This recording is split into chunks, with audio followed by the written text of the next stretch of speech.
ሰላም ጤና ይስጥልኝ እንዴት ናችሁ እንደምን ሰነበታችሁ በሀገሬ ቴሌቪዥን ናብሊስ የሚለው ፕሮግራም ይዘን መተናል ጠፋችሁ ያላችሁ ነበር በርግጥ ጠፍተን አይደለም ረፍት ላይ ነበር ከረፍት ተመልሰን እንግዲህ አዲሱን ደግሞ ፕሮግራም ዛሬ አዱ ብለን እንጀምራለን ስለተገናኘን ደስ ብሎናል ረፍቱ እንዴት ነበር ብዬ ባልደረቦቼን ጠይቃችኋለሁ እናንተስ እንዴት ናችሁ እንዴት ሰነበታችሁ ደህና ናችሁ ወይ እግዚአብሔር ይመስገን እርፍ ብለን መተናል መሰለኝ በትክክል አይደል አርፋችሁ አይደል ረፍት እንዴት ነበር አርፈናል ጥያቄ ነው እናቴ ምን ይላሉ የማያስተኛ ነገር ተናግረው ተኝተው ያድራሉ እና ለተመልካቾቻችን የሚቀጥለው በዚህ መልክ እንመጣለን ብለን ተናግረን ስለነበረ የማያሳርፍ ነገር ነው ለካ የተናገርነው ተመልካቾችም አድማጮቻችንም እንደው ጠፋችሁ ቶሎ ተመለሱ እንደዚህ ብዙ እንጠብቃለን የሚለው ነገር ሲያመጡ ያው ምን ይዘን በምን መልክ መቅረብ አለብን የሚለው ነገር አያሳርፍምና የማያስተኛ ነገር ይዘን ስለነበረ መተኛት አልቻልንም የቀረለን ስቱዲዮ መምጣት ነበር እና ቀረጻ አልነበረም እሱ ትንሽ ጥሩ ነገር ነበር እነዚህን መብራቶች አርፈናቸው አዎ ከሳርፈን ነበር ግን አንድ ፕሮግራማችን ለየብቻ ደግሞ ስለ ናብሊስ ያወራንበት እሱ ላይ እንዴት ነው ምን አስተያየት አገኛችሁ ረፍቱም ተነግረኛለህ በዛ አስተያየቶቹ በጣም ደስ ይላሉ ሳን እንግዲህ ልባችንን እንድንናገር ሰዎችም እንዲያዩት ምን ፈልገው ናብሊስን ምን አስበን እንደምን ሰራው ከዛም ደግሞ ተመልካቾችም ምን እንደሚጠብቁ በተወሰነ መልኩ ምን እንዲያገኙ እንደምን ፈልግም እንዲያውቁ ያደረገ ነው የሚለው ነገር በደንብ አግኝቼበታለሁ በጣም ጥሩ ይመስለኛል አስተያየቶቹ በጣም ደስ የሚሉ ናቸው ረፍቱም ራሱ በጣም ጥሩ ይመስለኛል እንዳለው ሽሜ ማሰቢያ ጊዜ ማሰላሰያ ጊዜ እነዚህን ርዕሰ ጉዳዮች እንዴት አድርገን ተመልካች ጋር እናደርሳቸው ተመልካች የሚጠቀምበት ለውጥ ማምጣት ምን ፈልገው ለውጥ ማምጣት ምን ችልበት እንዴት ይሁን የሚለው ነገር ስናነሳ ነበር ጥሩ ነው ነው ማሰብ ጥሩ የምናስብበት ጊዜ ነበር አብዛኛው ሰውም ይሄ ፕሮግራም እንዴት ነው ብሎ ያሰበበት ይመስለኛል በተደጋጋሚ ያገኙዋቸው አስተያየቶች አንዱን አልረሳውም አቁሞን የጠየቀኝ እናንተ ልታቆሙት ነው እንዴ ብሎና ምንድነው የምናቆመው ናብሊስን አረኛ አላልንም ታዲያ ለምንድነው ሰው እንዳታቆሙት ይያለ አስተያየት ላይ የሚጽፋው አለና የልባቸውን ምን ያህል እንደሚጓጉ ምን ያህል እንደሚጠብቁት ነበር አስተያየት ምን ነበር አደራችሁ እንዳታቆሙና እኛ ማቆም ፍላጎት የለንም አናቆሙም ግን ደግሞ ይሄ ፕሮግራም መታገዝ አለበት በብዙ መንገድና እገዛዎች ያስፈልጋሉ የበለጠ ጠንክሮ የተሻለ ደግሞ ስራ እየተሰራ እንዲሄድና በረፍቱ ጥሩ ያሰብንበትም ከባድ የቤት ስራ ነው ሽሜ እንዳለው የቤት ስራ እየሰራን ግን ከዚች ቦታ ደግሞ ጥቂት ጊዜ አረፍ ብለን ነበር ዛሬ ደግሞ ተመልሰን ተገናኝተናል ግን እኛ ስንገናኝ ረፍታቸውን ያራዘሙ ሰዎች አሉ አዎ ስማን ተራምኛ ስማን ጠቅሰን አልበቃኝም ረፍት ብለ ያራዘሙ ሰዎች አሉ አው እኔን ሽሜ ያላችሁ እኔን አሸምግላችሁ አሁን እኔ አላልኩም የሚያስፈልገው ማለት ነው ታወቀ እኔ አላልኩም ያው ሰምተውናል ጃም ፈቅደናል ረዘም ያለ ረፍት ባጭር ጊዜ ውስጥ ግን ይከላከሉናል ተመልካቾቻችንም ያው የታለ ብለው መጠየቃቸው አይቀርም ለጥቂት ሳምንታት ረፍቱ ስለተራዘመ ነው ተመልሶ ይመጣል ይቀላቀለናል ስለዚህ ጠብቁን እስከዛ ደግሞ እኛ ያለውን የሰጠን ፍጋ ይባል ማለት የተዘጋጀንበትን ተመልካቾቻችን ቢሰማቸው ይተቀምባቸዋል ምንላቸው ርዕሰ ጉዳዮች ደግሞ ይዘን መተናል ስለዚህ ዛሬም ቆይታችሁ ከኛ ጋር እንዲሆን እንጋብዛችኋለን ዛሬ እንደ መጀመሪያ አርገን ያሰብነው ርዕሰ ጉዳይ ችግርን በተመለከተ ነው ችግር ምንድነው ብለን እንነሳለን እንደተለመደው ማብራሪያ ሰጥተን ጥያቄዎችን ያነሳ ወይት ያደረገን እንቀጥላለን ሽሜ ምን ያሰብኩ ነበር ሽሜ ነው የሚጀምረው ምንም ጥያቄ የለው እኔ ግን ምን ያሰብኩ ነበር ለኢትዮጵያውያን ስለ ችግር ማብራራት ያስፈልጋሉ የሚለውን ራሱ አንድ እንደው ጊዜ ወስደን ብናየው ያስባለሁ ችግር የህይወታችን አንድ አካል የሆነ እስኪ መስለን ድረስ የሚሰማን ጊዜ በጣም ብዙ ነው ብዬ አስባለሁ እንደ ሀገርም እንደ ግለሰብም እንደ ቤተሰብም እንደ ማህበረሰብም የሆኑ ችግሮችን ጨረስናቸው ስንል ነው ችግሮች የሚደመሩበት የሚጨመሩበት ከዛ ደግሞ በየሆነ ያህል አመታት ልዩነት ሀገር እንደ ሀገር የሆነ ችግር ውስጥ የምትገባበት እንዲህ አይነት ነገሮች በጣም ከመደጋገማቸው የተነሳ እና ደግሞ እንግዲህ ችግር የሚለውን ቃል በመዝገበ ቃላት ፍቹ ብናየው ችግር ተብለው የሚዘረዘሩ ጉዳዮች በሙሉ የሚከሰቱበት ሀገር ይመስለኛልና ይሄንን ማብራራት ተመልካቾች እየናቀን እንዳይመስላቸው እንደው ለማስታወስ ነው። አንድ ነገር ግን አስታወስከኝ። ለእንዴት እንግዳ አይደለንም ማለት ነገር ነው አስተዋል እናቀዋለን። ግን እኔ አንድ ወቅት ስለ ጡት ማጥባት በአመት አንድ የምናዘጋጀው ፕሮግራም ነበርና ስንሰራ አንድ መምህር ምንድነው ያለኝ እንደው አንቺ ሴት ምንድነው ችግርሽ? አሁን ጡት ማጥባት የኛ እናቶች ጠፍቷቸው ነው ወይ አለኝና ችግር ላይ ጠፋ ችግሩን ሳናቀው ቀርተን አይደለም ግን ምን እንረዳበት መንገድ ወይ ደግሞ አይናችን ደገለጥ አድርገን እንድናይበት ለማድረግ ያህል ነው። ስለዚህ ረዱና ብለን እናስባለን ተመልካቾቻችን። ናው እንግዲህ አንድ ነገር አስታወስከኝ እንዳልሽው ሌላ ነገር አስታወስከኝ። አንድ ወዳጄ ያለ የኪነ ጥበብ ባለሙያ በጣም ድንቅ የሆነ አርቲስት ነውና ምን ይላል እንደው የማታስቀልድ ሀገር ይላል ማለት ነው።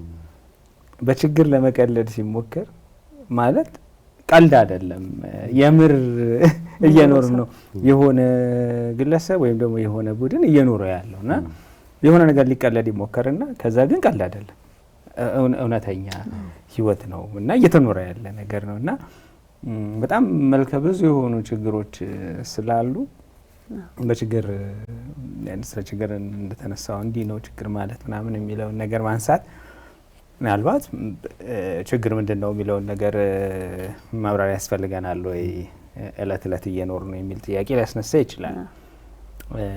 ነገር ግን በጣም በጣም ችግርን በጥልቅ አንደርስታንድ ማድረግ እሱን በይኖ ተርጉሞ ተረድቶ ማለፍ ብዙ ነገሮቻችንን ያቀላል። በተለይ ደግሞ አሁን ዓለማችን ውስብስብ የሆኑ ችግሮች ያሉባት ወቅት ናት። እንደውም አንዳንዶቹ ችግሮቻችን በዚህ የስርዓት አስተሳሰብ ወይም ሲስተምስ ቲንኪንግ በሚባለው ሀሳብ ውስጥ የዛሬ ችግሮቻችን የትላንት መፍትሄዎች ነበሩ ይባላል እና ትላንትና እንደ መፍትሄ እናያቸው የነበሩ ነገሮች አሁን ችግር ሆነው ያታገሉናል። ዝም ብለን ሊስት ማድረግ እንችላለን ዛሬ ላይ ያሉብን ችግሮች። አሁን እንደው ቴክኖሎጂን ዝም ብለን ብናየው ቴክኖሎጂ በጣም ብዙ ነገሮችን የፈታ ትላንትና ህይወትን ያቀለለ ጉዳይ ሆኗል። ዛሬ ላይ ስንመጣ ግን ችግር እየሆነ እንደገና ለሱ ደግሞ መፍትሄ እየፈለግን ነው። ጄኔቲካሊ ሞዲፋይድ የሆኑ ኦርጋኒዝምስ ምርታማነትን ጨምረው ረሃብን አስታግሰው ምን ብለው አሳልፈውናል። ግን አሁን ላይ ስንመጣ እነሱ ደግሞ እያመጡ ያሉት የጤና ችግር ሌላ ችግሩ ለሱ ደግሞ መፍትሄ የሚፈለግለት ብዙ ነገሮች ማለት ነው። ብዙ ነገሮች ትናንት ከብዶብን የነበረውን ህይወት ያቀላሉና መፍትሄ ያልናቸው ነገሮች ዛሬ ላይ ደግሞ ችግር ሆኖ ለነሱ መፍትሄ እየፈለግን ነውና መልኩም እየተቀያየረ ስለሚመጣ እኛ ልጆች እያለን ስናድግ ወላጆቻችን ያነሷቸው የነበሩ ችግሮችና አሁን እኛ ወላጆች ሆነን ደግሞ ልጆቻችን በማሳደግ ሂደት ውስጥ እያጋጠመን ያለው ነገር የተለየ ነው። ስለዚህ ስለ ችግር በደንብ መረዳትና ማወቅ እየገጠመኝ ያለውንም ችግር ራሱ በደንብ መረዳት ስም ሰተን ችግራችንን ስንረዳው እኮ በተለያዩ ሀሳቦች አናሊቲካል ኬሚስትሪ የሚባል ኮርስ እንማር አንደርግራጁዌት እያለን a problem well defined is a problem half solved ይለን ነበር አስተማሪውና ሁሌም በቃ በደንብ ዲፋይን ካረጋችሁት ከዛ ሶሉሽኑን መፈለግ ቀላል ነው ይለናልና የታወቀም አባባል ነው ያባባል እና በደንብ የገባንና የተረዳነው ችግር የመፍትሄው ግማሽ አካል ስለሆነ ችግር እውነት ምንድነው? ችግሮቻችንስ ምን አይነት ይዘት አላቸው? መልክ ነው የሚመጡት እንዴት አድርገን ተቋቁመን ማለፍ አለብን የሚለው መረዳት በጣም ወሳኝ ነው ብዬ አምናለሁ። እንግዲህ ይሄንን እንደምንድነው አካል ችግር ምንድነው ስንል ቅድም ሮዝ ያነሳሽው ነገር አለ ማለት የአንዱ ሰው ችግር የሆነና አንድ ለምንድነው ያለኝነት የሚፈጠረው? ስለዚህ ችግር ራሱ የሚለውን የምንረዳበት መንገድ ነው ያለዩነት የሚፈጥረው። ችግር ማለት አንድ ሰው መቋቋም ወይም ደግሞ ህይወቱን ምቾት ባለው መንገድ መቀጠል እንዳይችል ሆኖ ወይም ያንን አቅሙን በሚፈታተን ደረጃ የሚመጣ ያልተጠበቀ ምቹ ያልሆነ ኦር አስደሳች ያልሆነ የህይወት ሁኔታ ነው። አሁን በዚህ ትርጉም ውስጥ ስናስበው ላንቺ ችግር የሚሆነው ነገርና ለኔ ችግር የሚሆነው ነገር ይለያያል ማለት ለምን ከኔ አቅም አንፃር ነው መለካው። እኔ ችዬዋለሁ በኔ ሚዛን ላይ ነው የሚቀመጠው ማለት ነው። ለኔ አልተመቸኝም ወይ ያ ነገር እኔ ይሄ ቀላል ነገር ነው ምን ይሄ ደግሞ ታካብዳለህ እንዴ ሊለኝ ይችላል። እኔ ግን ከብዶኛል። እንደውም አንድ ስዕል አለ። ሁለት ውሾች ናቸው ጭቃማ ቦታ ላይ ቆመዋል። አንደኛው ትንጥዬ ናት፣ አንደኛው ትልቅ ነው። ከዛ ምን ያህል ጥልቅ ነው ጭቃው ተብለው ቢጠየቁ የምትጠይቀው ውሻ ይወስነዋል። ለዛ ለትልቁ ግዙፍ ለሆነ ውሻ ያቺ ምንም ማለት ናት። ለትንሿ ውሻ ግን በጣም ትልቅ ችግር ናት እዛ ጋር ያለችው የተቀመጠችው። እና የት ጋር የኔ አቅም ለተለያዩ ጉዳዮች የሚኖረን በኋላ እንግዲህ አይነቶቹን ስናያቸው ከዛ አንጻር እንለካዋለን ማለት ነው። እና የኔ አቅሜን የሚፈትን አንዳንዴም ከአቅሜ በላይ ነው ብዬ የማስበው ምቹ አስደሳች ያልሆነ የህይወት ሁኔታና ክስተት ችግር ብለን ልንወስደው እንችላለን በቀላል ስንተረጉመው። ልክ ነው እንደተባለውም ለአንዳችን ሌላ ለሌላችን ሌላ ሊሆን ይችላል። አሁን የምናነሳው ግን እንደው ጠቅላላ ማድርገን ችግር ራሱ አይነት አለው ወይ? እነዚህ መጠኑ ቅድም አሁን ሽሜ እንዳነሳው ችግሮቹ አይነቶቹ ምንድናቸው? ይዘታቸውስ? አይነቶቹ እንደዚህ ናቸው ብሎ ለማስቀመጥ በጣም ከባድ ያደርገዋል። ቅድም ሽሜ ባለው ብያኔ መሰረት ለምሳሌ ግለሰቦች ላይ የሚደርሱ ችግሮችን ብንመለከት በህይወት አጋጣሚ ያጋጠሙ ትራውማቲክ ኤክስፒሪየንስ ምንላቸው ይሄ ለሰው ደስ የማይሉ አይነት አጋጣሚዎች በሙሉ ለዛ ሰው ችግር ናቸው። ቤት ውስጥ የሚፈጠሩ አሁን በቋሚነት ያሉ ለምሳሌ በየጊዜው እየተፈጠሩ የሚሄዱ ጉዳዮች ችግሮች ናቸው። ፋይናንሻል ገንዘብን ተመልክተው ይሄ ገንዘብን ማስተዳደር አለመቻል፣ በሚፈልገው ለገንዘብ ማግኘት አለመቻል፣ እነዚህ ደግሞ ፋይናንሻል ፕሮብለምስ እንደዚህ ያለ ደግሞ በአይነታቸውን ክፍላቸው ብንል ግለሰባዊ ችግሮች፣ ማህበረሰባዊ ችግሮች ያለን መጀመሪያ ምንድነው ተጽዕኖ ከሚያሳድሩበት ሰው አንፃር ግለሰባዊና ማህበራዊ ችግሮች ብለን ልናነሳቸው እንችላለን። ከዛ ደግሞ ግለሰባዊ ችግሮች ያልናቸው ውስጥ ማህበራዊ ችግሮች፣ የስነ ልቦናዊ ችግሮች፣ ፋይናንሻል ችግሮች እንዲህ ያለን ደግሞ ልናወራ እንችላለን። ብዙ ነገር ማንሳት እንችላለን። ከዛ ይልቅ እኔ አይነቶቹን ብናነሳ ብዬ የማስበው እንደ ማህበረሰብ ለምሳሌ ፐርሲቭድ ችግር የምንላቸው ፐርሲቭድ ማለት ችግር ነው ብለን የተቀበልናቸው ለብዙዎቻችን ችግር ሊሆኑ የሚችሉ ጉዳዮች አሉ። ከዛ ደግሞ በተመልካቹ አንፃር ችግር የሆኑ ግን ደግሞ እነዛን ችግሮች እንደ ችግር እያየንበት ያለነው ነገር ደግሞ የተሳሳተ ደግሞ የሚሆነው ዋናውን ችግር ያላየንበት ደግሞ ጊዜ ደግሞ ይመጣል ብዬ አስባለሁ አይነቶቹን ስናነሳ። ስለዚህ ለምሳሌ የትኛውም ችግር ከባድና ቀላል ምናምን አለ ወይ የሚለውንም ጥያቄ እንድንመልስ የሚያደርገን በነገራችን ላይ ችግሩን ለሚጋፈጠው ሰው የትኛውም ችግር ቀላል ነው ልንለው የምንችለው ነገር አይደለም፣ ከባድ ነው። ችግር የሚሆንበት ምክንያት ከባድ ስለሆነ ነው፣ ለሰውየው ለሚጋፈጠው ሰው ከባድ ስለሆነ ነው። ልዩነቱ ግን ለምሳሌ የጋራ መለኪያ ደግሞ እናምጣ። ለምሳሌ ጦርነት በቃ ችግር ነው። ጦርነቱን ለሚዋጋውም ሰው ያ ጦርነት ውስጥ ለሚሳተፈውም ሰው በቀጥታ ጦርነት ውስጥ የሌለ ግን ደግሞ ኢኮኖሚ ችግሮች የሚያመጣበት ምናምን እንደ ማህበረሰብ ላለው ሰው ችግር ነው።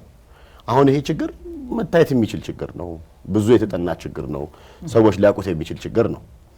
አንዳንዶቹ ችግሮች በዚህ ልክ ስለማናቃቸው ችግር መሆናቸውንም ስለምንረሳቸው ወይም አንዳንዴ ደግሞ ስለምንላመዳቸው ችግር ግን የሚሆኑት ከሆነ አቅጣጫ ለሚያው ሰው ብቻ ይሆንና ችግርነታቸውን ደግሞ ሳንረዳ የምናልፋቸው ጉዳዮች ይኖራሉ የሚለው ሐሳብ አለና አይነቶቹን ከብዙ አንፃር ማየት ይፈልጋል ልፈልግ ነው። ስለዚህ ተጽዕኖ ከሚያሳድሩበት ሰው አንፃር ካየነው ግለሰባዊ ችግሮች ይኖራሉ ወይም ማህበረሰባዊ ችግሮች ይኖራሉ። የማህበረሰብ ችግሮች በጣም ብዙ ናቸው። ብያኔ ለመስጠት አንዳንዶቹ ይከብዳሉ። ከዛ ደግሞ ግለሰባዊ ችግሮች ውስጥም ያሉት የተረጋገጠ ለምሳሌ ከዚህ በፊት በጥናት የታወቁ አሁን ቅድም ያልኩት በልጅነት የሚከሰቱ ችግር የሆኑ ነገሮች አሉ። ለምሳሌ ህፃናት ላይ በልጅነት የሚደርሱ ጥቃቶች፣ የቤተሰቦች አለመግባባት፣ እንደዚህ ያለን ብዙ ነገሮችን እንደ ችግር ልናነሳ እንችላለን። ፋይናንሻል ፕሮብለሞች፣ ውጥረት ውስጥ እንገባ ሰዎች ስትረስ ውስጥ እንዲገቡ የሚያደርጓቸው እሱን ተከትሎ ከፍ ወዳለ አእምሮ ህመም ሊደርስ የሚችል እንዲህ አይነት ነገር የሚከቷቸው ስነ ልቦናዊ ችግሮች ይኖራሉ፣ በጣም ብዙ ነገሮች። ስለዚህ ችግር ስንል አማርኛው አንድ ችግር ስለሆነ ግን ይሄ ችግር የምንለው በውስጡ ብዙ ነገር የያዘ ራሱ ስለሆነ ጉዳዩ ችግርን እንዴት አድርገን ነው ምንበትነውና አይነቶቹ እነዚህ ናቸው ብሎ የምናስቀምጠው በደንብ ዘርዝሮ ለማስቀመጥ የሚያዳግት ያደርገዋል የሚል ሐሳብ አለ። አዎ ግን አትሊስት አሁን የግለሰብ ብለን የምንላቸው ችግሮች አሉ። ማህበራዊ እንደ ማህበረሰብ የሚገጥመን ችግር አለ፣ እንደ ሀገርም የሚገጥመን ችግር አለና አንዳንድ ቦታ አንዳንድ ተወሰነ አካባቢ ላይ ብቻ ልናየው እንችላለን። በጠቅላላው ደግሞ ለሁላችንም ደግሞ ሚነካናልና ወደሱን ደግሞ እየበተን ብንወስደው ጥሩ ነው ብያስብ ነው። አሁን እንደ ማህበረሰብ የሚገጥሙ ችግሮች ይኖራሉና ግለሰብ ላይ ሲሆን ለአንዱ ቀላል ለአንዱ ከባድ እንላለን። ግን እንደ ማህበረሰብ የሚገጥሙ ችግሮች ግን ለብዙዎቻችን አንድ አይነት ይሆናልና ግን እነዛ ችግሮች ብለን የምናነሳቸው አሁን ማህበረሰባችን ላይ ምን አይነቶች ናቸው? የትኞቹን ልንዘረዝር እንችላለን? እንግዲህ ማለት እኔ የተወሰነ መልክ ፈታ እያረገ ለማስቀመጥ ሞክሯል እንትኖቹን ችግሮቹን በብዙ መልክ ችግርን ከፍለን ልናየው እንችላለን። አሁን ምሳሌ በይዘት ደረጃ ካየነው አካላዊ ችግሮች አሉ። የመሰረታዊ የህይወት ፍላጎቶችን ማሟላት ካለመቻል ጀምሮ የሚመጡ ማለት ነው። የጤና ችግር አለ። ችግር ነው እንግዲህ መንቀሳቀስ ግን በዛው በጤና ችግር ውስጥ የጤና መልካቸው የተለያዩ አይነት በጣም ቀላልና ባጭር በትንሽ ሕክምና የሚድንና ውስብስብ የእድሜ ዘመን ሕክምና የሚፈልግ የጤና ችግር ሊኖር ይችላል። ደን እዛ ውስጥ የመንቀሳቀስ የመኖሪያ ከሱስ ጋር ሪሌትድ የሆኑ ምናምን ችግሮች እዛ ውስጥ ይገባሉ ማለት ነው እንደ ግለሰብ። ስለዚህ ተቸገርኩ ስንል እነዚህ ነገሮች አካላዊ ነገሮችን ያካተተ ማየት እንችላለን። በሌላ መንገድ ከትምህርት ከስራ ቀደም ይሄን ፋይናንስ ብሎ ከገንዘብ ጋር ተያይዞ አሁን የኑሮ ውድነት እንደ ግለሰብ ትልቅ ተጽዕኖ የሚያሳድር ጉዳይ ነው።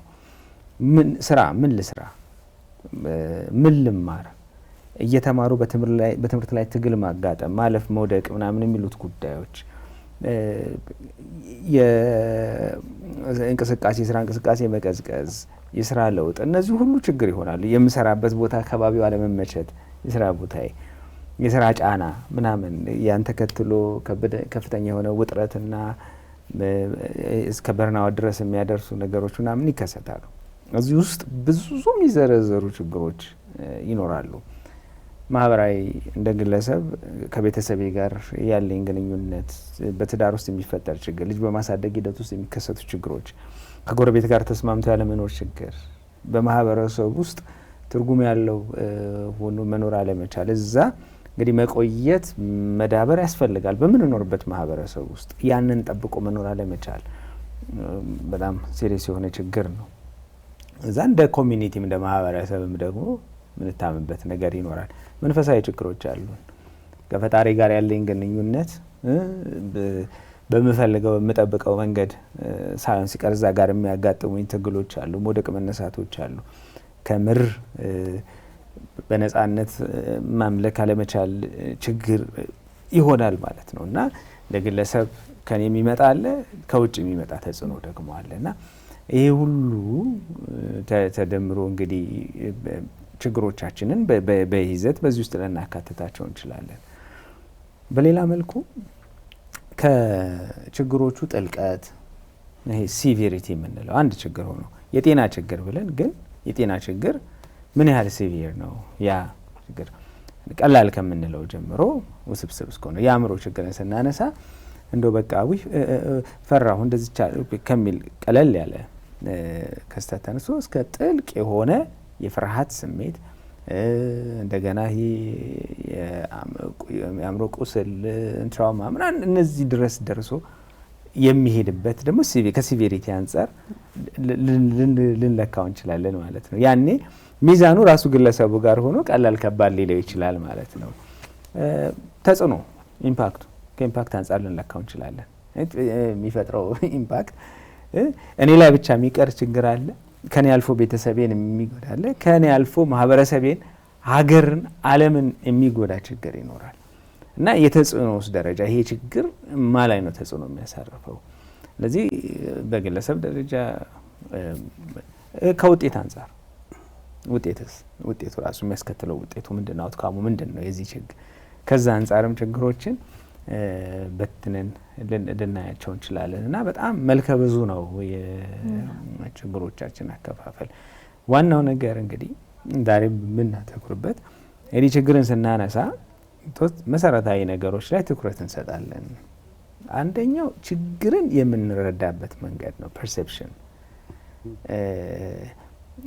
ወላሂ አንድ የሚባል ነገር አለ በቴራፒም ላይ ካልተሰበረ አጠግነው ማለት አንዳንዴ እኔ ችግር ነው ብዬ የማላስበው ነገር ሰዎች ችግር ነው ብዬ እንድቀበል ምን ሆነ አለ በጣም ከባድ ችግር ነው ብለው ሊያሳምኑኝ ይፈልጋሉ ማለት ነው። ከምር እኔ ያላየሁት ነገር ኑሮ እነሱ ስጋቱ ታይቷቸው ምናምን አደጋው ታይቷቸው ከሆነ ይሄ ጤናማ ነው። ግን በቃ አክሴፕት ያደረኩትን ነገር ማለት የተቀበልኩትንና በደንብ በቃ ይሄ ነው ብዬ የወሰድኩትን ነገር ችግር እንደሆነ እንደውም ሄኒ አንዴ ስለ ጋብቻ ስናወራ የጠቀሰው ምሳሌ ነበር አይደል? የፍርድ ቤት ጽፈው ሴትዮዋ ያለቀሱት ይሄው ነበር ተበድያለሁ ከምን በድለኝ ነበር ያሉት እንደ አዲስ እና አይት ፐርሴፕሽናቸው ቀለል አድርጋ ያዩዋቸው ነገሮች ነበሩ። ግን ያ የህግ ባለሙያው የጻፈበት መንገድ ችግሩን አገዘፈባቸው እና ያ ፐርሴፕሽናችን እንዴት ነው የምንረዳው፣ እንዴት ነው የምንቀበለው ችግርን። ሁለተኛው እንዴት ነው ምላሽ የምንሰጠው፣ ምን አይነት ምላሽ መስጠት አለብኝ ለዚህ ችግር። ምላሽ ብዙ ጊዜ የሚከሰቱ ነገሮች የሚኖራቸው ተጽዕኖ አነስ ያለ ነው።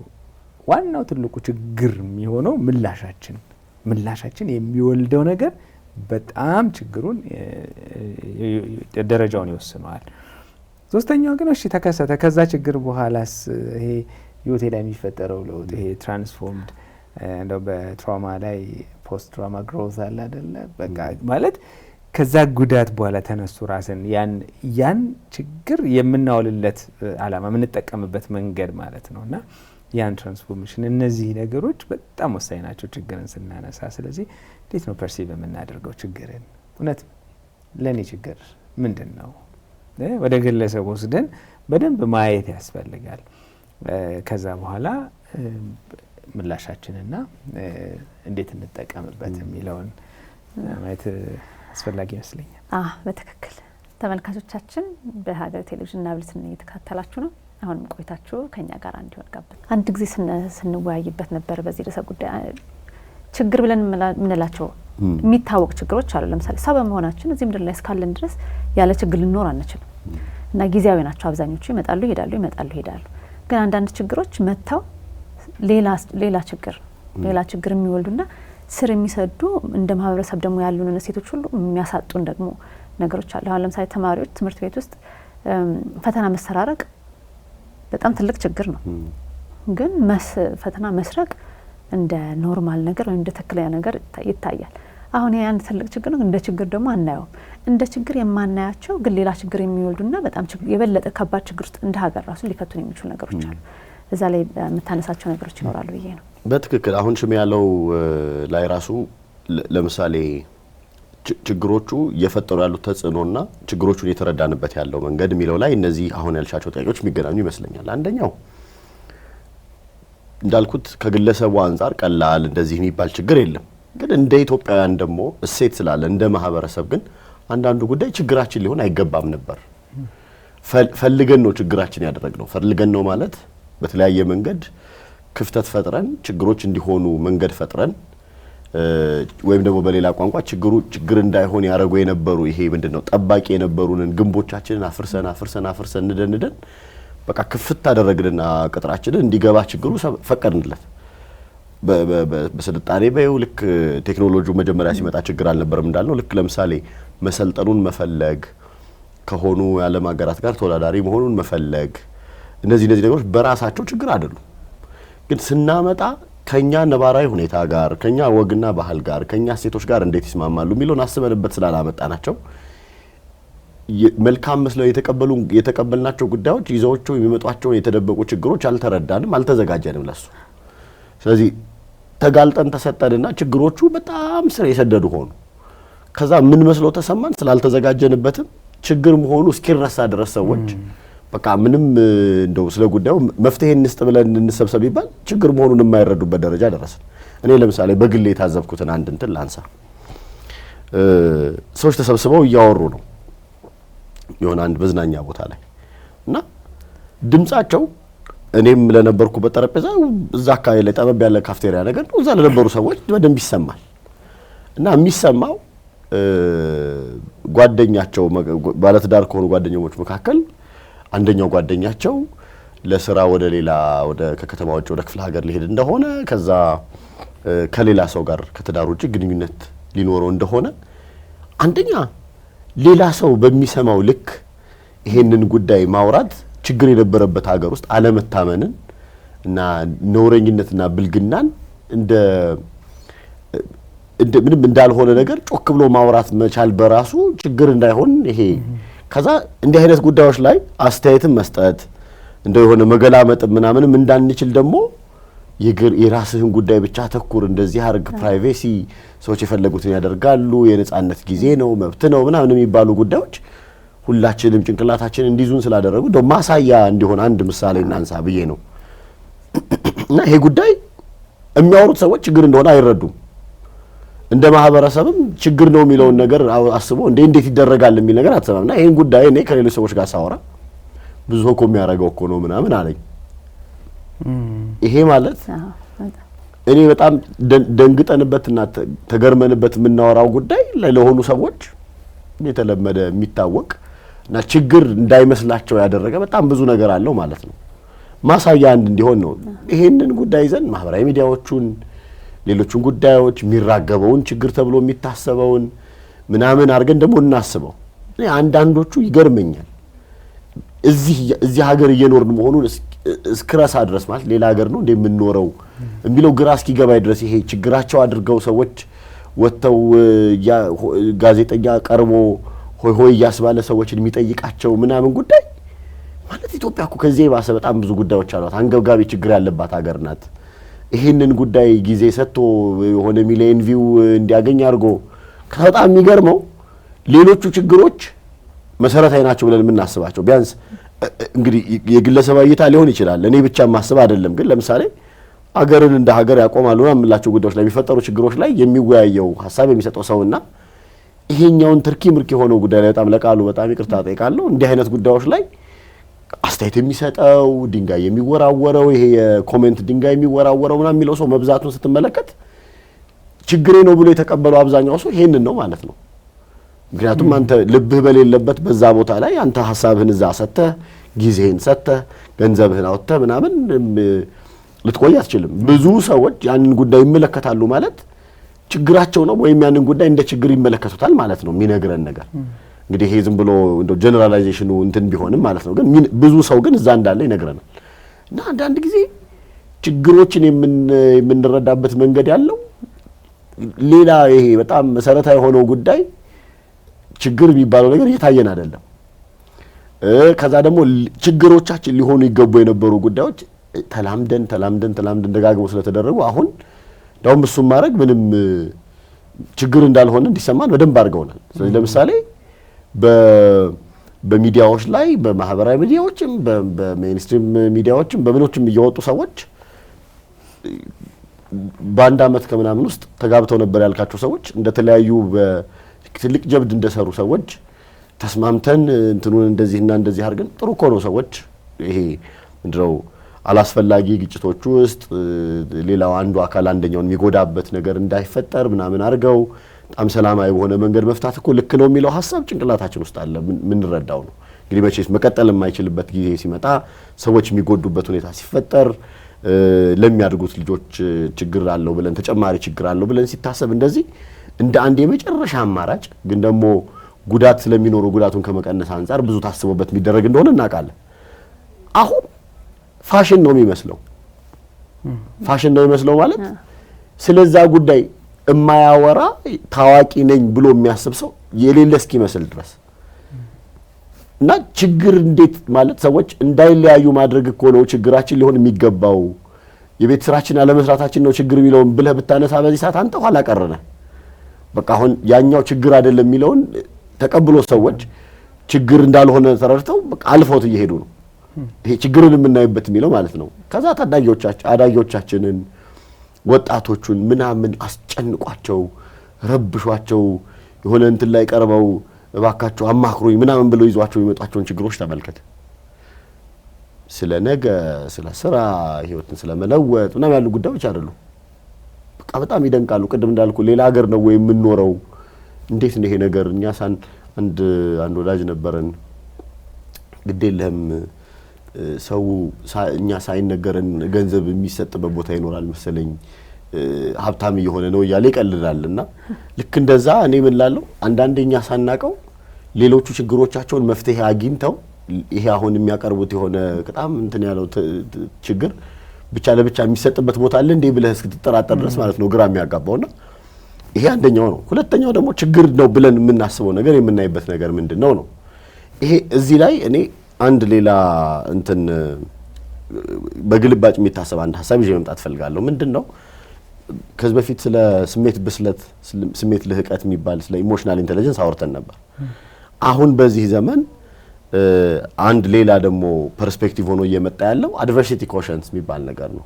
ምን ማለት ነው? ሰዎች ችግሮችንና አስቸጋሪ ሁኔታዎችን ተቋቁመው የማለፍ ብቃታቸውና አቅማቸው ነው ኢንተለጀንት ሊያስብላቸው የሚገባው ልህቀት ላይ አሉ ተብሎ ሊያሳስባቸው የሚገባው ይልና በዚህ ሂደት ውስጥ አፍሪካውያን በተለይም ደግሞ እንደ ምሳሌ አድርገው የሚጠቅሱት በቅርብ የተጻፉ አርቲክሎች በኮቪድ ጊዜ ሰዎች እነዛን አስቸጋሪ ሁኔታዎች ያለፉበት መንገድ አፍሪካውያን የተሻለ ችግርን የመቋቋም ከችግሮች ውስጥ መፍትሄን የማምጣት አቅም ስላላቸው ነው የሚል ነገር ያነሳል። ግን ኢን ሪያሊቲ እንደዛ እየሆንን ነው ወይ? አሁን ችግሮችን የመቋቋም አቅማችን አስቻይ የነበሩት ሁኔታዎች ምን ያህል አሉን? አሁን ለምሳሌ ኮቪድን ሲያነሳ ይሞታሉ፣ ብዙ ሰው ይሞትባቸዋል የተባሉት የአፍሪካ ሀገራት ደህና የሆኑበት ምክንያት ጠንካራ የሆነ ማህበረሰባዊ ትስስር መተሳሰብ ስለነበራቸው ነው። በሽታን የመከላከል አቅማቸው ምናምን የሚባለው እንዳለ ሆኖ ከሱ ውጪ ደግሞ ማህበራዊና ስነልቦናዊ በጣም ብዙ ድጋፍ የሚሰጧቸው ምንጮች ስላሏቸው ነው እንደዚህ እየተባለ ይነሳ ነበር። አሁን እነዚህ አስቻይ የምላቸው ጉዳዮች ማህበራዊ ትስስር፣ ሃይማኖታዊ የሆኑ ጥንካሬዎች እነዚህ ጉዳዮች ምን ያህል አሉን? አሁን እንደው ያደርሰውና ተመሳሳይ እንደዚህ አይነት ችግር ቢመጣ ምን ያህል እንቋቋመዋለን የሚለውን እንኳን እየጠየቅን አይደለም።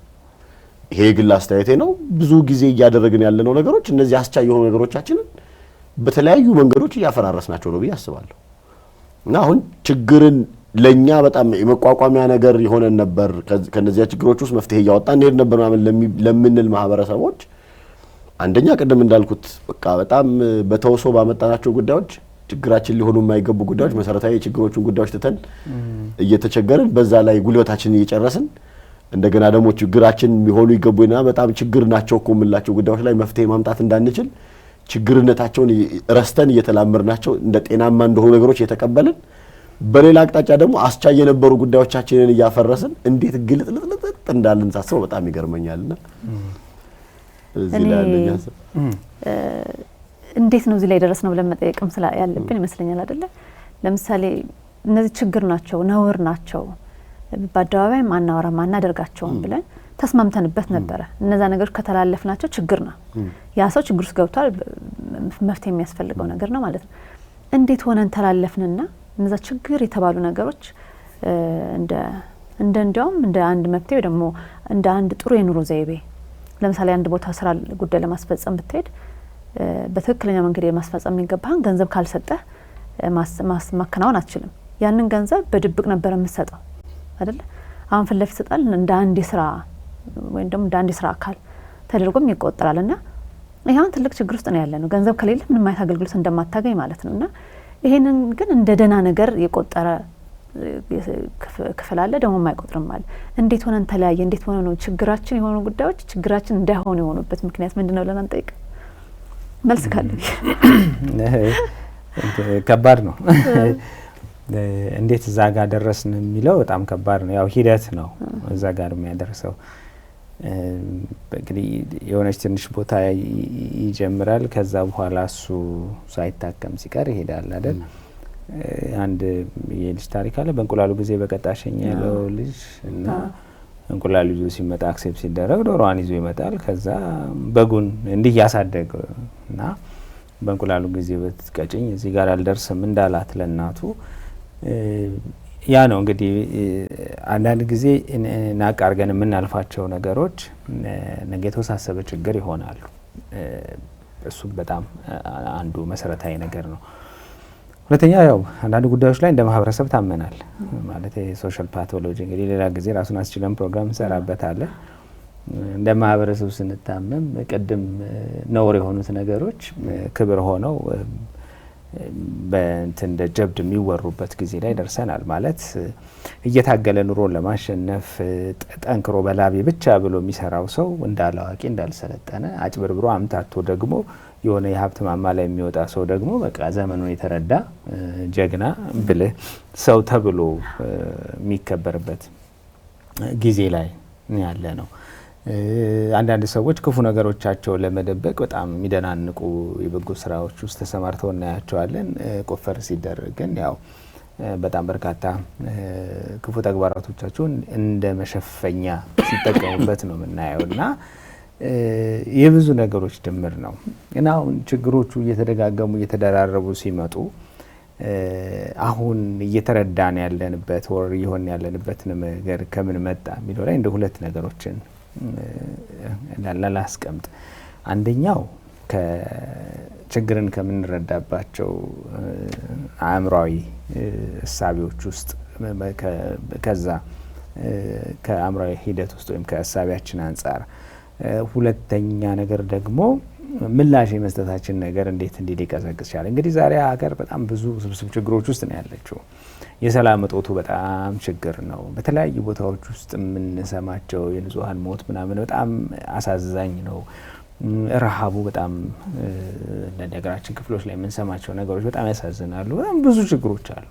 ብዙ የኑሮ ውድነቱ፣ የስራ አጥነቱ፣ የተለያየ ችግሮችን ያው እንዘርዝር ብንል መውጫ የለንም እና ይህ ሁሉ ባለበት ሁኔታ ደግሞ እንዴት ነው ምላሽ እየሰጠን ያለ ነው የሚለውን ነገር ስናይ እንግዲህ ከምላሽ አንጻር በዚህ በስነ ልቦናው ለርንድ ሄልፕለስነስ የሚባል ነገር አለ። ማለት አንዳንዴ ነገሮች ሲደጋገሙ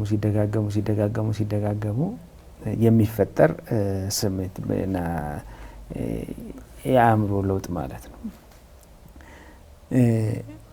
የሆነ ጊዜ ነገሮች አሁን ለምሳሌ አንዳንድ ሀዘኖችን ስንሰማ ምን ስንል ገና የአንድ ሰው ሞት ስንሰማ የምናለቅስ የነበርን ሰዎች ምናምን በጣም ውስጣችን ስብስብ ይል የነበረ ሰዎች አሁን የብዙ ሰዎች ሞት እየሰማን ያው ስክሮል ከማድረግ ነው ብለን ምናምን ማለፍ ይሆናል እና ለምንድን ነው እንደዚህ እየሆንኩ የመጣሁት? እኔ የሚያልፍበት ሂደት አለው። መጀመሪያ ላይ መፍታት ያልቻልነው ችግር ሞክሬ ወይም በእኔ አቅም ለውጥ ልፈጥርበት ያልቻልኩት ችግር ይሄ ነገር እየተደራረበና እየተደጋገመ ሲመጣ አቅም አልባነት ወይም አቅመ ቢስነት ይሰማኛል። ይሄ ፓወርለስነስ ምን ማድረግ እችላለሁ? ወዴት መሄድ እችላለሁ? ያ ምንን ያመጣል? ፓሲቭ መሆን፣ በቃ ፍዝ ሆኖ ጉዳዮችን ብሎ መመልከት ያመጣል ማለት ነው እና እነዚህ ይሄ ሂደት እንግዲህ ሲደራረብ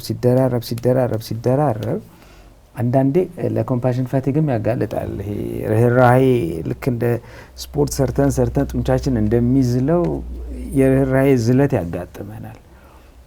ደግሞ እንዳልፈታ ነው ሲገባን። ስንፈታው እኮ ተስፋ ነው የሚጭረው። ስለዚህ እንታደሳለን። የሆነ መፍትሄ ጠብ እንዳደረገን ሲገባን በቃ ያ ነገር ግን ባልሆነ ቁጥር ወደ ፍዝነት ያመጣናል። ስለዚህ ምንም አክት ማድረግ ያቅተናል። ምንም በቃ አሁን ሰው ስትራፖ ከያዘው ደረጃ ወጣው ነው እና ስለዚህ ቆይ ብሎ አክት ለማድረግ ደረጃ ላይ ይደርሳል እና ወደዛ አይነት ነገር የመጣን ይመስለኛል። ሁለተኛው ነገር ራሱ ችግርን የምንበይንበት እንግዲህ ችግርን ስናይ የምናይበት መነጽር ሁለት አማራጭ አለ። አንደኛው ችግርን ስጋት ብሎ ማየት ነው። ሁለተኛው ተግዳሮት ብሎ ማየት ነው። እነዚህ ግን የምላሽ አቅጣጫችንን ይወስኑታል። አሁን ትሬት ነው ካልን ስለዚህ በተቻለ መጠን ያን ነገር ለመሸሽ ወይም ለማስወገድ ነው ምን ሞክረው። እዚህ በጭራሽ መሞከርም ምን ማለትም አንፈልግም፣ ተሳስረን ቁጭ እንላለን። ያ በሂደት ውስጥ ግን እንደ ድባቴ እነዚህ ለመሳሰሉት ነገሮች ውስጥ ወይም ደግሞ የፊቱን ከሆነ ደግሞ ስር ለሰደደ የፍርሃት ስሜት ሊያጋልጠን ይችላል። ስጋት ነው ብለን ካሰብን ማን ነው ይሄ የሚሆነው? ተግዳሮት ነው ወይም ቻሌንጅ ነው ብለን ስናስበው ግን ያን መስመር ስንከተል ቻሌንጅ ለማደግ የሚሰጥ መልካም እድል ነው። ስለዚህ እንደ እድል ተጠቅሞ እንዴት አድርጌ ነው ተሻግሬ መሄድ የምችለው፣ ችግሬ እንዳይሰብረኝ እንዳይጥለኝ መውጣት የምችልበትን መፍትሄ ነው ማስበው ማለት ነው። ያኛው ችግር ተኮር ያደርገኛል፣ እዛው ችግር ውስጥ እቀራለሁ። ይሄኛው መፍትሄ ተኮር ያደርገኛል።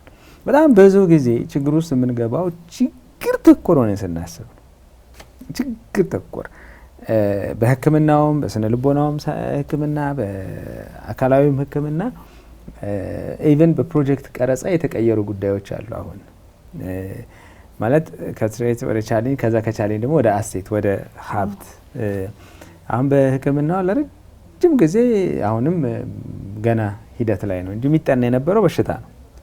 ስለዚህ ፓቶጀነሲስ ነው የሚታየው። እንዴት እንደማይሰራ ነው የሚጠናው ማለት ነው። እንዴት እንደሚሰራ ትኩረት አይሰጠውም።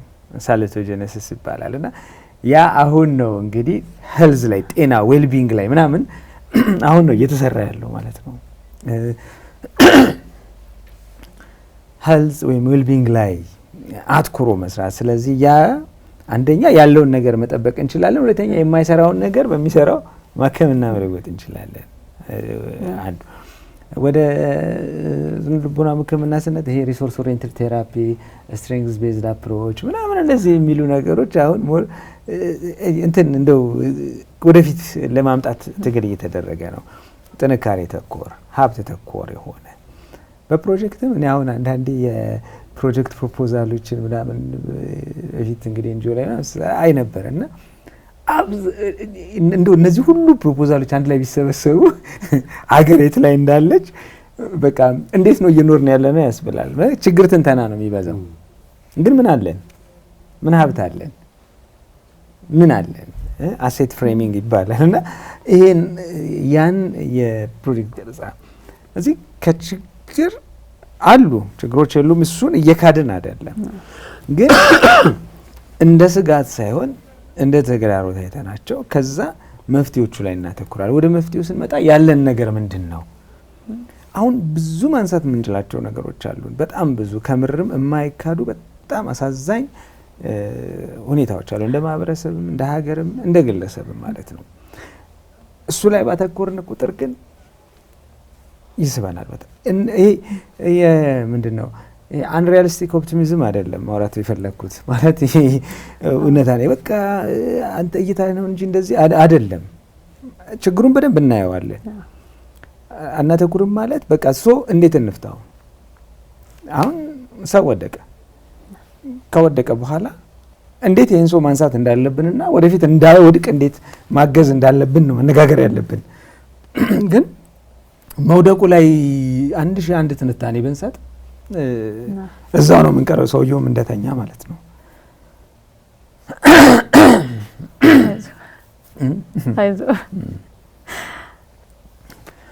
ስለዚህ እዛ በተኛበት ደግፈ ነው ያናነሳውም በቃ ስለመውደቁ ስለወዳደቁ እሱ ስንተነትን እዛው ተሳስረን ቁጭ እንላለን ማለት ነውና ወደዛኛው ሂደት መምጣት ያስፈልገናል። ይሄ በጣም ወሳኝ ነገር ነው። አንድ ጣፋጭ የሚወድ ልጅ ነበረና ግን መግዛት አይችልም። መግዛት ስለማይችል ተደብቆ ምናምን ሱፐር ማርኬት ይገባና የከረሜላ ምናምን ያነሳል። ተግባሩ ልክ አይደለም። አንዴ የሱፐር ማርኬቱ ባለቤት ያገኘዋል። ከዛ እዛ ጣፋጭ ለማምረት ያስቀመጡት በበርሜል የተቀመጠ ሞላስስ አለና ከዛ ልክ ሲያነሳ ሲያገኘው አንተ ላይ ባይልና ይዞ አንስቶ የሞላስስ በርሜል ውስጥ ይከተዋል። ይሄ ልጅ ችግር ውስጥ ገባ። ልጁ ግን ጣፋጭ በጣም ይወድ ስለነበረ ወደ ፈጣሪው ጸለየ። ፈጣሪው ይህን ሞላስስ ልሽ የምጨርስበት ምላስ ስጠኝ እና ሊቀጣበት ነው። ይሄ ሰው በቃ ችግር ውስጥ ነው የከተተው። ግን ይወስል እንደ ለሚወደው ጣፋጭ ነገር እንደ ኦፖርቹኒቲ ወስዶ ምላስ ስጠኝ አለ እና አንዳንድ ጊዜ ችግሮቻችንን ለማደግ እንደ ድል መጠቀም የምንችልበት ነገሮችን ማሰብ የምንችለው ያንን ይሄ እንግዲህ ቅድም መነሻ ላይ ያልነውን ራስን ትራንስፎርም ለማድረግ መጠቀም ላይ ያመጣናል። ችግሮች ሊሰብሩኝ ይችላሉ፣ ሊሰሩኝ ይችላሉ፣ ሊጠግኑኝ ይችላሉ፣ ሊያፈርሱኝ ይችላሉ፣ ሊገነቡኝ ይችላሉ። የድል አድራጊነት ስሜት ሊፈጥሩብኝ ይችላሉ፣ የተጠቂነት ስሜት ሊፈጥሩብኝ ይችላሉ። እዚህ ላይ ምርጫ አለኝ። ሁሌም የቪክተር ፍራንክልን እያነሳን እናወራለን። በሁኔታና በምላሽ መካከል ክፍት ቦታ አለ። እዛ ክፍት ቦታ ውስጥ የመምረጥ ነጻነት አለ። ያ ነጻነታችን ደስታችንና እድገታችን ይወስነዋል እና ልክ ይሄ ክስተት ሲፈጠር አሁን ምርጫ አለኝ። ክስተቱን አልመርጠውም፣ ምላሽን ግን እመርጠዋለሁ። እዛ ላይ ነው እንግዲህ ጥንቃቄ ነው። የአህያዋን ምሳሌ ላንሳና ወደ እኔ ይመጣል እንሄዳለን። በጣም የሚወዳት አህያ የነበረችው ሰው ጉድጓድ ውስጥ የገባችበት እና ከዚህ በፊትም አንድ ፕሮግራማችን ላይ ምሳሌውን አንስተናል። ግን እዚህ ቦታ ላይ ጥሩ ስለሆነ ነው መልሼ ያመጣሁት እና ሊያወጣት ቢሞክር ጎረቤቶቹን ጠርቶ ምን ብሎ በቃ ማውጣት እንደማይችል ይረዳል። ስለዚህ በቃ ሸታም አካባቢውን ከሚረብሽ እንደገና ሌሎች አህዮችም እዚህ ጉድጓድ ውስጥ እንዳይገቡ በቃ ንድፈን ተብሎ ያው አፈር መመለስ ተጀመረ ማለት ነው። እዚህ አህያዋን ለመቅበር ነው። አህያዋ ግን እያንዳንዱ የአፈር በሚለቀቅበት ጊዜ ከትከሻዋ ላይ ታራግፋለች። ትከሻዋ ላይ ሲያርፍ ታራግፋለች። እያራገፈችው በሄደች ቁጥር ከላይ ሊቀብራት የመጣውን እሷ እንደ መወጣጫ አድርጋ መጨረሻ ላይ ከጉድጓድ ውስጥ ወጣች። ሊቀብሩን የሚመጡ ችግሮች፣ ሊሰብሩን የሚመጡ ችግሮችን ከፍ ብለን ለመውጣት እንደ እድል መጠቀም ይቻላል። ያ ችግሮችን የምናይበትን እና ውስጣዊ የመምረጥ አቅማችን የምንጠቀምበት መንገድ ይወስነዋልና በዛ መልክ እንግዲህ ችግሮችን ወደ እኔ ላመጣ የፈለኩትን ጥያቄ መንደርደሪያ ያደረገልኝ የአህያዋ ነገር። አሁን በጣም ብዙ ሰው አይተን ከሆነ በትንሽ ችግር ነው ትንሽ ነገር ስለገጠመው ነው ሌላ የበለጠ ችግር ውስጥ የሚገባው። ችግር ሳይሆን ከችግሩ ጋር ተያይዞ በሚመጣው አስተሳሰቡ ወይም ደግሞ ያቺ ነገር ስለመጣችብኝ በቃ ነገር ሁሉ አለቀ ብሎ በማሰብ ሌላ ችግር ውስጥ የሚገቡ ከዚህ ጋር በተያያዘ እንደውም ራሳቸውን የሚያጠፉ ሰዎችም ሁሉ በተደጋጋሚ የምንሰማው እንደውም በጣም በሚያሳዝን ሁኔታ አዳጊ ልጆች የምንላቸው ሁሉ ትንሽ ኮሽ ባለች ቁጥር ያን መቋቋም የሚያቅታቸውና ሰው ችግር ውስጥ ሊገባ ይችላል። ችግር ከሰው እስካለ በህይወት እስካለ ድረስ የማይቀር ነገር ነው። ግን እንዴት አድርገን ችግራችን ተቋቁመን እንለፈው የሚለው ላይ ትንሽ ብንጨምርበትና ብንጨርስ ብዬ ነው። ልክ ነው። መፍትሄዎቹ በደንብ ሽሜ ያላቸው ላይ በደንብ የምስማማባቸው ናቸው። ቅድም ካለሳሁት ጋር ግን ለምሳሌ ነው ይቀራሉ የማስባቸው አንደኛው ችግሮቻችንን በደንብ አድርጎ መረዳት አንዱ ጉዳይ ነው የሚለው ላይ የኛ ችግር ነው ወይ ይሄ የኛ ችግርስ መሆን አለበት ወይ የሚለው ላይ መስማማት አለብን። አንድ ሁለተኛ የሚቀድም ጉዳይ ሲለንም ወይ የሚበልጥ አሁን አንገብጋቢ የሆነ ያስቸገረን የመኖር ያለ መኖር ጥያቄ እየፈጠረብን ያለ ሌላ ችግር የለብንም ወይ? ይሄንን ህሊና ያላቸው ሰዎች ሁሉ እንዲያስተውሉት ፈልጋለሁ። የምናራግበው ሰዎች ጋር እንዲደርስ የምናረጋው ምናምን ምንለውኛ ጥቅም ስለምናገኝበት ሊሆን ይችላል እንደዛ የሚያደርጉ ሰዎች ያሉት። ግን ሌላ ማህበረሰቡ ሌላ ችግር የለውም ወይ? ይሄንን ችግር አርጎ አጀንዳ አርጎ ይዞ መምጣት ይጠቅመዋል ወይ? አንድ ሁለተኛ ከችግር ተቋርጦላት እንደማያውቅ ማህበረሰብና ሀገር ከችግር የመማር አቅማችን ደግሞ በጣም ደካማ ነው ያስባለሁ። ምክንያቱም አንዳንዶቹ ጊዜ እየጠበቁ በሆነ 25 እና 20 ዓመት ደጋግሞ የሚመለሱት ጉዳዮቻችን ተመሳሳይ ጉዳዮች ናቸው ችግሮቹ። እና ይሄ ችግሮቹ የመፈጠራቸው የመደጋገማቸው ነገር የሚነግረን አንዴ ሲፈጠር ሁለቴ ሲፈጠር ለነዛ ችግሮች መፍትሄ ማምጣት አለመቻላችንን በደንብ የሚያሳይ ነው ብዬ አስባለሁ። ስለዚህ በደጋገማቸው ነገር የሚነግረን ነገር አለና መቼ ነው ከስተት ስለመማር የምናወራ ሰዎች ሆነን ከእንዲህ አይነት ችግሮች ግን ተምረን መፍትሄ እንዳይደገሙ መፍትሄ ማምጣት የምንችለው መቼ ነው የሚለው ሌላኛው ሁለተኛው ጉዳይ ይመስለኛል። ሶስተኛው ሐሳቢዎች እያጣን ይመስለኛል። ሐሳቢዎች ማጣት ማለት ይሄ ችግር እኮ ረባካችሁ ወደዚህ ሊሄድ ነው ማለት የሚችል መገሰጽ የሚችል ማስተዋል የሚችል ማየት የሚችል ምሁር በዩ ትልቅ ሰው በዩ ተቋም በዩ አርቆ ሐሳቢ ሰው በያቸው ብቻ ያለ አይደል እንደ ማህበረሰብ የሚጠብቁ አይነት እንትኖች እያጣን ይመስለኛል። ቅድም ያለው ይሄ ችግሮችን አስቻይ የነበሩ ሁኔታዎች ዋጋ እንዲያጡ ትርጉም እንዲያጡ የነበራቸውን ክብር እንዲያጡ ቦታ እንዲያጡ እንደዚህ እያደረግን በመጣን ቁጥር አይታየንም። ካልታየንና ደግሞ እነዛን አካላት ባጣን ቁጥር ደግሞ ለችግር መፍትሄ ማምጣት የሚባለው ነገር አንችልም ተቀምጦ። ስለዚህ አስቻይ ሁኔታዎቻችንን መጠበቅ በጣም ሌላኛው መሰረታዊ ጉዳይ ነው ብዬ አስባለሁ። ችግሮችን መፍትሄ ከማምጣት አንፃር ሽሜ እንዳለው ኦፖርቹኒቲ አድርጎ ማሰብ እንግዲህ በጣም መጠንቀቅ የሚፈልገው ግለሰባዊ ሲሆኑ ችግሮቹ ከግለሰቡ አንፃር ትንሽ ነው የምንለው ጀጅመንት ነው የሚሆነው። ምን ማለት ነው? መፍረድ ነው የሚሆነው እዛ ሰው ላይ እያለን ያለ ነው። ቀላል ነው አይደለም፣ ለሚሸከመው ሰው ቀላል አይደለም፣ እንደተሸከመው ሰው ቀላል አይደለም። ግን ደግሞ ለመሸከም የከበደን የመሰለን ችግር እንኳን ቢሆን ልናወያየው ልንጠይቀው የምንችለው ልናማክረው የምንችለው ማህበረሰብ እንዳለ ማሰብ ያስፈልጋል። ግን ቅድም ያልኩት አስቻይ ጉዳዮቻችን ያልኩት ይሄንን ነው። መተማመን ሲጠፋ መተባበር ሲጠፋ ሰዎች ሌላ በጣም ብዙ የሚጎትቷቸው ጉዳዮች ሲኖሩ ትኩረት መስጠት ለሰዎች ጊዜ መስጠት የነበረችን ያቺ እንኳን ከባባድ የሚባሉ ጊዜያቶችን እንኳን የተሻለ የጤና ስርዓት ምናምን በሌለን ጊዜ እንኳን እናልፋለን ብለን እንድናስብ ያደረገን መተባበር መተሳሰብ ምናምን የሚሸረሽሩ ብዙ ነገሮች በተፈጠሩ ቁጥር የሆነ ሰው ለሆነ ሰው ለማሰቢያ ፕሪኮንዲሽን ሊያስቀምጥ ነው ማለት ነው። ብዙ ፕሪኮንዲሽኖቹ ዘር ብሔር ምናምን ሌሎች ጉዳዮች እየሆኑ ሊመጡ ነው ማለት ነው። እንደዛ ሲሆን የነበረን መተባበር እንዲቀር ያደርገዋል። ስለዚህ እኔ አምኜ ለሆነ ሰው ችግሬን መናገር እየከበደኝ ይመጣል። ይረዳኛል ብዬ የምፈልገውን ሰው እየፈለኩ ስለመጣ እንዴት እየተያያዙ እንዴት እንደሚመጡ ማሳያ ነው ብዬ አስባለሁና እነዚህ ነገሮች ቆም ብሎ ማሰብና እነዚህ ነገሮች ችግር እየሆኑ ነው ትኩረት ደግሞ እየሰጠናቸው ያለናቸው ጉዳዮች ውስጥ የእውነት በጣም ትኩረት የሚፈልጉ ጉዳዮች ናቸው ወይ? ይሄ ሚዲያ ያላቸው ሰዎች ተደማጭነት ያላቸው ሰዎች መጽሐፍ ይሁን የመሳሰለው ነገር ለሰዎች የሚደርሱ ሰዎች እንደዚህ ያላቸው እድል ያላቸው ሰዎች በዚህ ሰዓት ቅድሚያ ሰጥተን ጉዳያችን አድርገን አጀንዳ አድርገን ልናወራበት የሚገባው ጉዳያችን ይሄ ነው ወይ? ሌላች መፈታት ያለባቸው ሀገርን እንደ ሀገር ሊያቆዩ የሚገቡ ማህበረሰቡን የሚጠቅሙ ሌሎች ጉዳዮች ስለሌሉ ነው ወይ? እዚህ ጉዳይ ላይ ይሄ ምን ይጠይቃል? አንዳንዴ ሆዳም አለመሆን ይጠይቃል ብዬ አስባለሁ። መብላት ያስፈልጋል። ሰዎች እየተራቡም ግን ሀገርን ያቆያሉ። እንደው ችግር የለውም ሰዎች የተለየ እንደው ሳክሪፊኬሽን አይክፈሉ አይራቡ። ግን አትሊስት ሰዎች ችግሮቻቸውን የሚወያዩበት እረፍት ማሳጣትና የሆነ ደጋግሞ ችግራችን ያልሆነ ጉዳይ ያመጡ ሰዎችን ማሰልቸትና ሌላው ችግራቸው ላይ እንኳን መፍትሄ እንዲወስዱ ጊዜና ስራ ማሳጣት ቢያንስ ማስቀረት ግን ይችላሉ ሰዎች ብዬ አስባለሁ።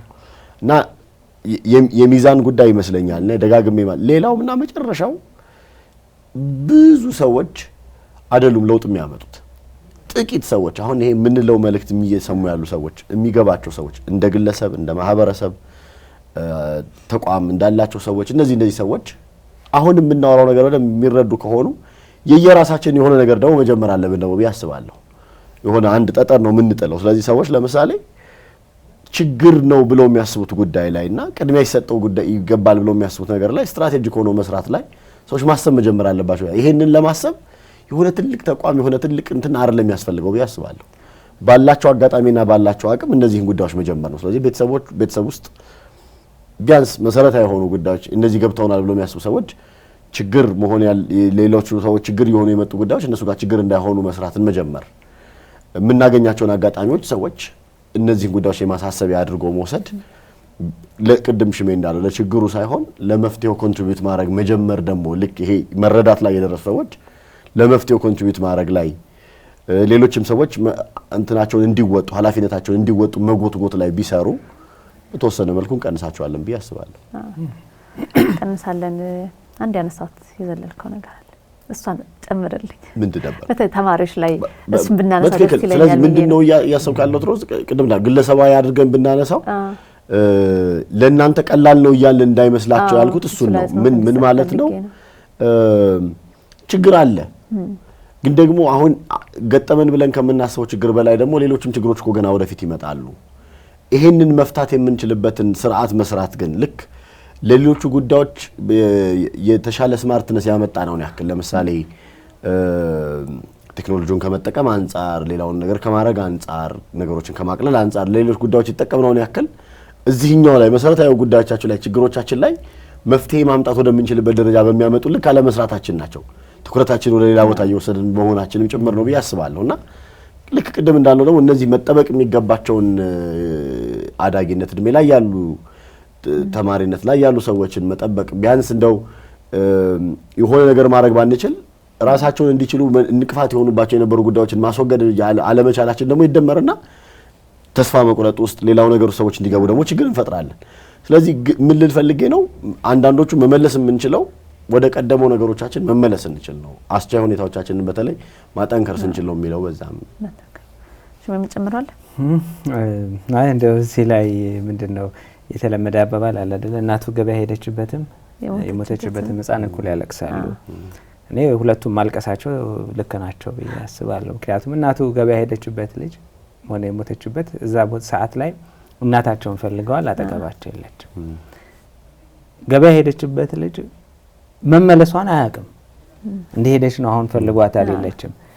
እናት ገበያ ሄዳ እንደምትመለስ ያውም ስትመለስ ደግሞ የሆነ ከረሜላው ነው ምኑንም ጣፋጭ ቸኮሌት ነው ምኑም ይዛ እንደምትመጣ ሲገባው ግን ነገ ከነገ ወዲያ ያለቅስበት የነበረውን ችግር እንደውም ይፈልጋል። ማማ ገበያ አትሄጂም ይላል። ግን እሱ እስኪገባው ድረስ ይሄ ልጅ ማልቀሱ ችግሩ ከብዶታል ማለት ነው። አቀለል ልናይበት አንችልም።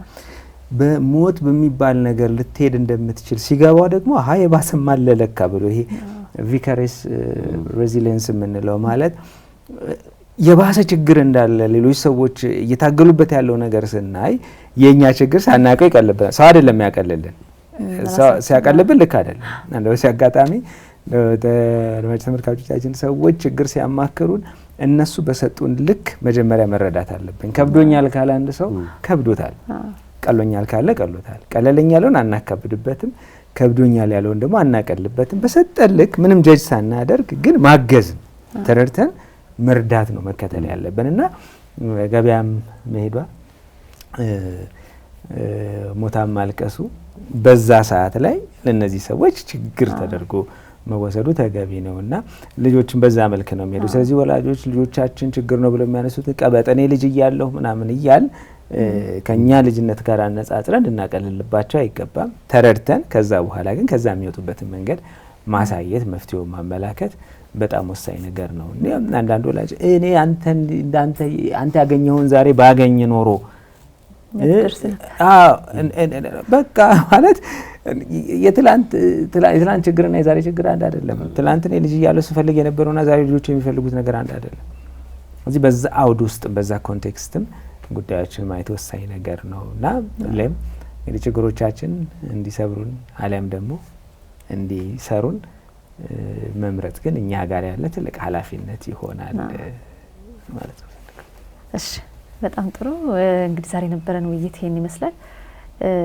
ማሳረጊያው ለሁላችንም ግን ችግራችን በትክክል አውቀን ቅድሚያ መስጠት የሚገባንን ችግር በደንብ ለይተን እዛ ላይ መስራት ይጠበቅብናልና ያሉንን እሴቶች ደግሞ መልሰን ብናመጣቸው ለብዙ ችግሮቻችን ጥቃቅን ላልናቸውም መፍትሄ ይሆናል ለማለት ነው። አብራችሁን ስለቆያችሁ ስለተመለከታችሁን ስለምትሰጡን አስተያየት ሁሉ እጅግ አድርገን እናመሰግናለን። ሰላም ቆዩ።